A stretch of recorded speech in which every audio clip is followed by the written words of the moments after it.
माजा मारे भाई रे डौका के कमाई।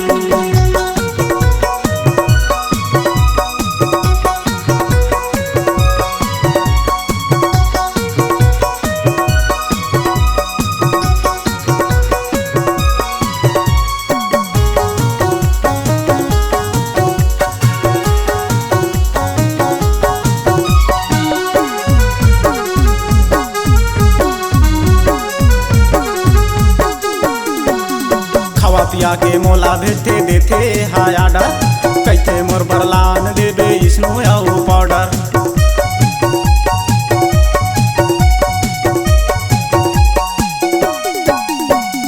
खवा पिया के मोला भेजते देते हाय आडर, कैथे मोर बरलान देबे स्नो आउ पाउडर। काम करते करत भाई, काम करते करत भाई हो जाते कर लाई। डौकी माजा मारे भाई रे डौका के कमाई, डौकी माजा मारे भाई रे डौका के कमाई।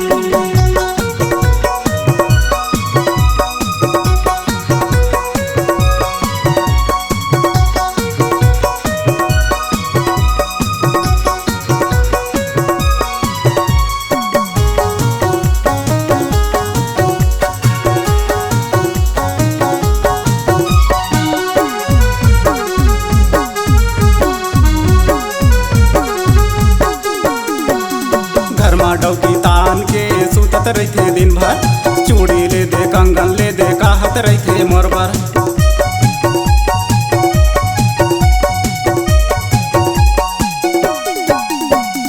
घर में डौकी तान के सुतत रहते दिन भर, चूड़ी ले दे कंगन ले दे कहत रहते मोर बर।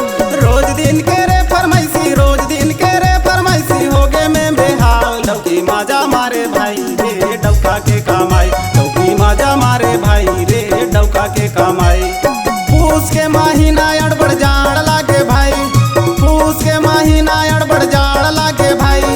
हाथ गोड़ टूटुर गे है ट्रैक्टर के कमाई। डौकी माजा मारे भाई रे डौका के कमाई, डौकी माजा मारे भाई रे डौका के कमाई। भौजी माजा मारे भाई रे दादा के कमाई, सारी माजा मारे भाई रे भाटो के कमाई। डौकी माजा मारे भाई रे डौका के कमाई, डौकी माजा मारे भाई रे डौका के कमाई।